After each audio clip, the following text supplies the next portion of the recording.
పార్వతీపురం మన్యం జిల్లా పార్వతీపురం మండలం డోకిశీల పంచాయతీలో విజయ్ చంద్రకు గిరిపుత్రులు ఘన స్వాగతం పలికారు. జేజేలు తెలుపుతూ డోకిశీల పంచాయతీ గ్రామ ప్రజలు కదిలివచ్చారు. ఈ సందర్భంగా డోకిశీల పంచాయతీలో టీడీపీలో చేరికలు జరిగాయి. పసుపు కండువానే మాకు అండ అని అంటున్నారు గిరిపుత్రులు. ఈ 5 ఏళ్లు మేము ఎలా ఉన్నామో ఏ నాయకులు పట్టించుకోలేదని, విజయ్ చంద్ర గెలుపుకు పూర్తి స్థాయిలో కృషి చేస్తామని గిరిజనులు హామీ ఇచ్చారు. డోకిశీల పంచాయతీలో పలు గిరిజన గ్రామాలను టీడీపీ, బీజేపీ, జనసేన ఉమ్మడి అభ్యర్థి బోనెల విజయ్ చంద్ర సందర్శించారు. డోకిశీల పంచాయతీ పరిధిలో తేలునాయుడు వలస, డెప్పి వలస, మెల్లికి వలస, సీకేయ వలస, జోగిదొర మెట్ట, ములక్కాయ వలస, గంజిగడ్డ ప్రాంతాలను పరిశీలించారు. ఈ కార్యక్రమంలో టీడీపీ, జనసేన, బీజేపీ నాయకులు, కార్యకర్తలు పాల్గొన్నారు. అనేది మీ గుండె మీద చేసుకొని చెప్పండి. ఎవరికి ఇంటి పట్టాలు రాలేదు, మీ పట్టాలు పక్క ఊర్లో అమ్ముకోవడం జరిగింది. ఆలోచించండి, రేపు అమ్ముకోవడానికి ఇంకేమీ లేదు. ఇప్పుడున్న మీ ఆస్తులు, మీ పొలాలు తప్ప ఇంకేమీ లేవు. ఈ యొక్క వ్యక్తిని మీరు పూజించారు. ఈ వ్యక్తిని మంచివాడు అనుకొని చేస్తే ఆయన చేసిన కార్యక్రమాలు రాష్ట్రంలో మాట్లాడుకోవాల్సినంత గొప్ప వచ్చింది. అలజింగ జోగారావు తర్వాత అతి పెద్దగా బాగుపడిన ఫైనాన్షియల్ ఎవరున్నారంటే అది మీ ఊరు సర్పంచ్ అని మీ అందరూ తెలుసుకోండి. మీరు ఎక్కడేసిన గొంగలు అక్కడే ఉన్నారు, ఆయన మాత్రం ఎక్కడికో వెళ్ళిపోయాడు. ఆలోచించండి, రేపు రాబోతున్న ఎలక్షన్లో సైకిల్ గుర్తుపై ఓటేసి మీరు సాయం చేయండి. మీ ఊరుకున్న ప్రతి సమస్యని నేను తీరుస్తానని మాటిస్తున్నాను. ఇక్కడ ఇద్దరికి మాట చెప్తున్నాను. జనసేన ఎవరైతే జన సైనికులు ఉన్నారో మీ బాధ్యత ఏంటంటే ఈసారి ఎలక్షన్ లో తాట తీయాల్సిన అవసరం వచ్చింది. బూతుల దగ్గర మనం గుద్దేది ఈవీఎంల సౌండ్లు పార్వతీపురంలో వినపడాలి. ఖచ్చితంగా గుర్తుపెట్టుకోండి. ఇక్కడి నుంచి రావాల్సిన మెజార్టీ సాదా సీదా మెజార్టీ కాదు.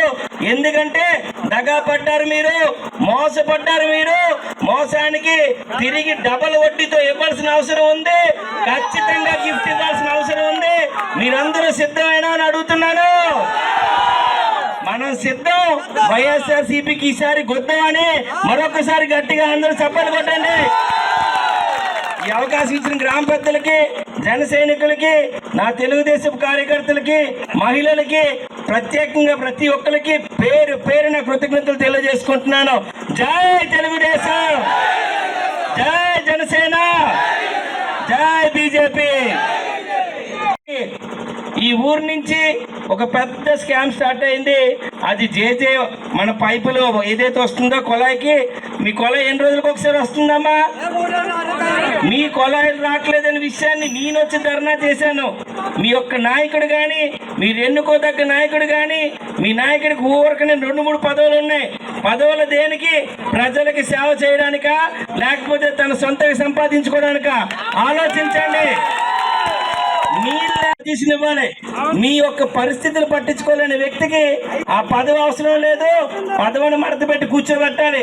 మనం ఏం కుర్చీలు మడత పెట్టాలో మీ అందరికీ తెలిసిందే.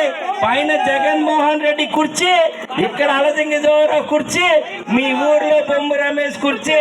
మడత పెట్టాల్సిన సమయం వచ్చింది. ఖచ్చితంగా చెప్తున్నా, మీ కోడి భూమి పట్టాలు ఎక్కడైతే ఆగిపోయాయో ప్రతి ఒక్కరికి పట్టా ఇచ్చే బాధ్యత నాది అని చెప్తున్నా. రోజు నీరు ఇచ్చే విధంగా ప్రతిరోజు మీకు ఎప్పుడు కావాలంటే అప్పుడు ఇప్పుకునే విధంగా వాటర్ కొలాయిలు ఇంటింటికి ఇచ్చే బాధ్యత రేపు రాబోతున్న తెలుగుదేశం, జనసేన, బీజేపీ అభ్యర్థిగా చెప్తున్నాను. ఇక ఇంటి పట్టాల విషయానికి ఊర్లో ఇంటి పట్టాలు అంతమంది నాతో పాటు ఒక్కసారి అందరూ చెప్పండి. జై జనసేన, గట్టిగా జై జనసేన, జై తెలుగుదేశం, జై బీజేపీ. మీ ఊర్లో ఈ తేలినాడు వలసలో అతి పెద్ద తేలు కూడా ఉంది. ఆయన పేరు ఎవరైనా చెప్పగలుగుతారా? నేను చెప్పనా? ఇక్కడ బొమ్మ రమేష్ అని మిమ్మల్ని విపరీతంగా పీడించాడు. గ్రామం ముఖ్యం, ఊరు కన్నా మనుషులు ముఖ్యం కాదు. ఇక్కడ మనుషులు వస్తారు పోతారు, కానీ ఊరు అలాగనే ఉంటది.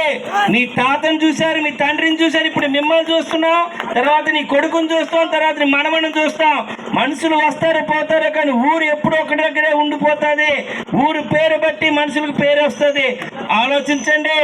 ఒక వ్యక్తిని మీరు సర్పంచ్ చేసుకుంటే మీకు సేవకుడు అవ్వాల్సినాడు మీ పైన నెత్తి మీద రాజు కూర్చున్నాడు, మీ తల మీద ఒక దొరలా